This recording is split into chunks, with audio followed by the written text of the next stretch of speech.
जय जोहार, जय छत्तीसगढ़ संगवारी हो। तो आप सभी के स्वागत है एक और नया व्लॉग वीडियो में। थोड़ा गला बैठ के है, सर्दी हो गई रही से था, आवाज़ ठीक नहीं आत हुई आप मन ला, थोड़ा मोटा हो गए है। हम जो हल्दी के वीडियो पार्ट 1 लाए रहे हैं उमें आप मन के जो क्या बोले मैं रही से हाँ मैं दूल्हा रही से बहुत अच्छा रही से मैं व्यू बहुत अच्छा गए है। तो हम सोचे हैं कि हल्दी के पार्ट 2 निकालते हैं, दूसरा पार्ट निकालते हैं।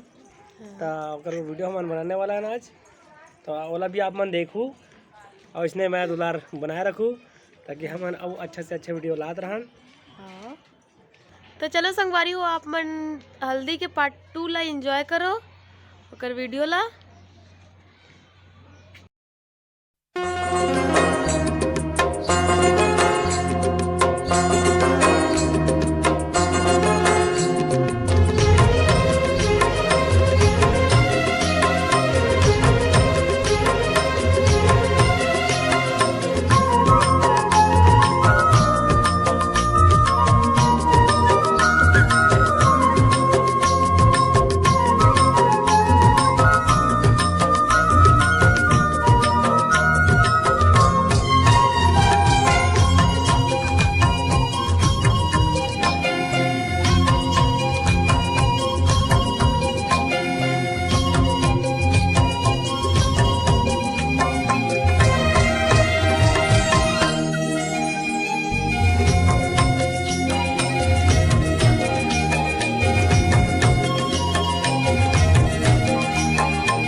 आप मन ला वीडियो कैसे लगी संगवारी हो कमेंट जरूर करूँ।